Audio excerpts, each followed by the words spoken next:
অনেক সময় দেখা যায় যে কোনো পেশেন্টের হয়তো বা বয়স্ক পেশেন্টও হতে পারে যে কোনো কারণে তার মানে শারীরিক দুর্বলতা ডেভেলপ করছে এবং হাত পা কাঁপছে।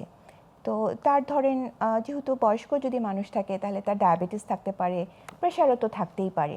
তো এই রোগটা কি স্ট্রোকের পূর্ব লক্ষণ, যে হাত পা কাঁপা কিংবা দুর্বল হয়ে যাওয়াটা? দুর্বল হয়ে যাওয়ার প্রধান কারণটা যদি ডায়াবেটিস কন্ট্রোলে না থাকে দুর্বল হওয়ার সম্ভাবনা আছে। হাত পা কাঁপনি যদি হয় এবং চলাফেরা স্লো হয়ে যেতে থাকে, সেটা হচ্ছে ঠিক স্ট্রোকের ডিরেক্ট সিমটম না। এটা সাধারণত আমরা বলি যে পার্কিনসনিজম যদি ডেভেলপ করে তাহলে কাঁপনি হয়, চলাফেরা স্লো হয়ে যায়। সেটা দুই দিকেই হতে থাকে এবং সেটা হচ্ছে মানে এটা একটা ডিফারেন্ট রোগের কথা বললেন যে পার্কিনসনিজম।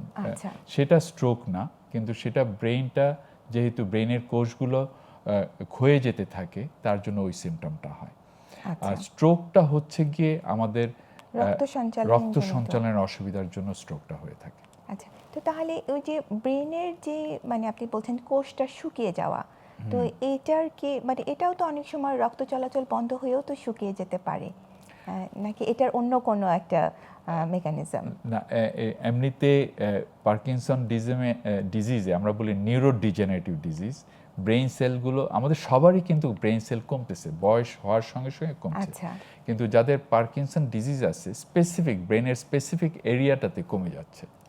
ঠিক আছে, সেটা ব্লাড সাপ্লাই কমার জন্য না, স্পন্টেনিয়াসলি কমে যাচ্ছে। তো সেই কমে যাওয়ার জন্য সেই সেলগুলো, সেই কোষগুলো যে নিউরো ট্রান্সমিটার রিলিজ করতো, সেটা কমে যাওয়াতে আমাদের চলাফেরা স্লো হয়ে যাচ্ছে এবং হাতে এবং পায়ে কাঁপনি আসে।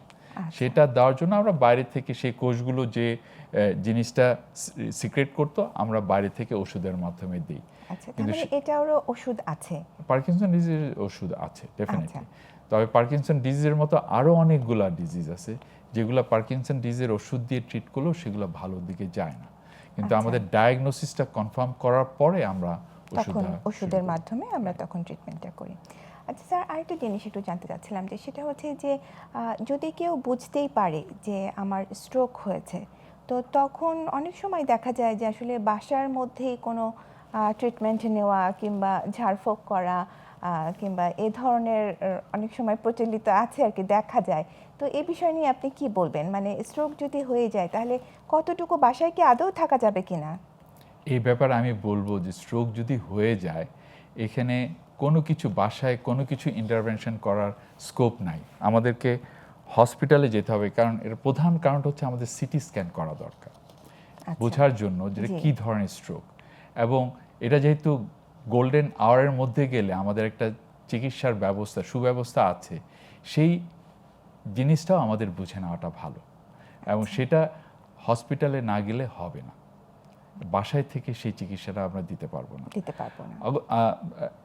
সর্বোপরি যদি বাসা থেকে নাই যেতে পারে, এখানে আমাদের ইকোস্পিরিন যে ওষুধটা আমরা দেই স্ট্রোক প্রিভেনশনের জন্য, সেটাও একটা ঝুঁকিপূর্ণ। কারণ যদি হেমোরেজিক স্ট্রোক হয়ে থাকে তাহলে ওর হেমোরেজটা বেড়ে যাবে। সুতরাং ব্লাইন্ডলি এরকমভাবে কোনো রিস্ক না নেওয়াটাই ভালো।